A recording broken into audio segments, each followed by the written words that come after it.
আসসালামু আলাইকুম সবাইকে। আপনারা সবাই কেমন আছেন? আশা করি ভালো আছেন। তো সামনে জমি সব ফাঁকা হয়ে গেছে, সবাই ধান তুলে নিয়ে গেছে। এই পাশের বাসায় আবার মনে হয় ছাদ ঢালাই দিবে। তো এখানে ইটগুলো সবাই ভাঙতেছে। আজকে রোদ নাই, কুয়াশা পড়ছে, তো এই জন্য ঢাকে আছে চারপাশ। সকালে খাওয়া দাওয়া করছি, এখন আইমানের কাছে যাব।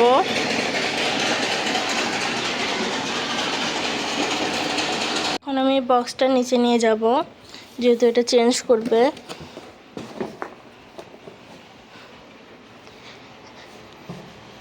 নিচে গিয়ে আইমানকে গ্যাস দিতে হবে, যেহেতু ওর বুকের সমস্যা।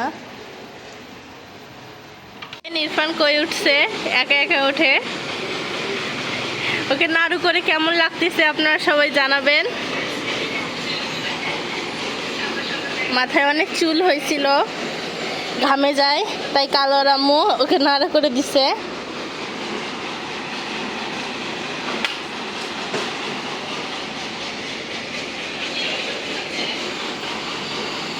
হাতে অ্যালোভেরা নিয়ে কি করতেছে, পিছনে রাখতেছে। এখানে কালকে কিছু অ্যালোভেরা লাগিয়ে দিছিলাম, সেগুলো তুললো। কি করতেছো তুমি? হ্যাঁ, কি করতেছো? ওয়া,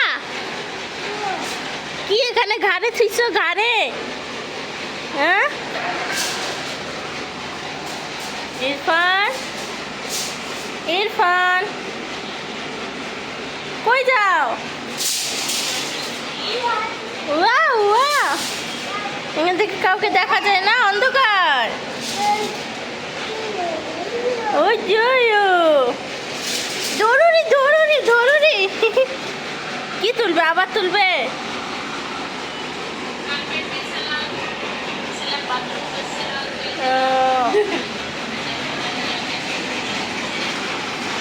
ওই যে পাশের বাসায় কাজ চলতেছে, কলম ঢালাই দিবে, এই জন্য ইটগুলা খোয়া করতেছে।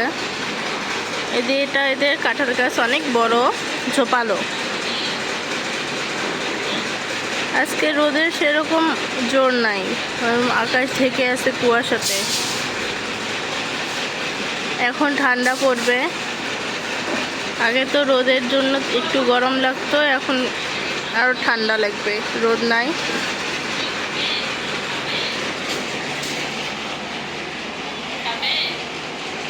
কি করতেছো তুমি ইরফান? ইয়া ইয়া, কি বলাচ্ছ?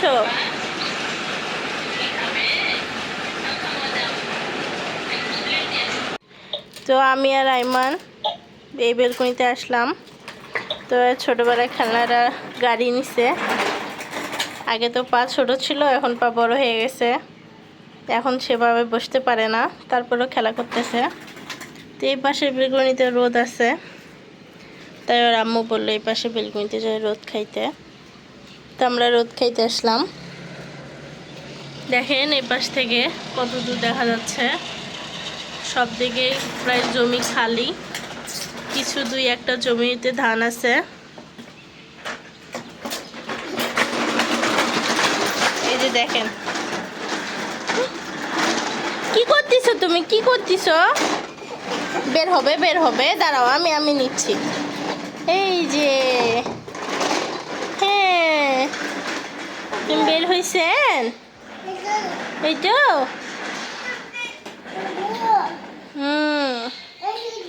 ওই যে তোমার খালি পচা পচা জিনিস বুলানো।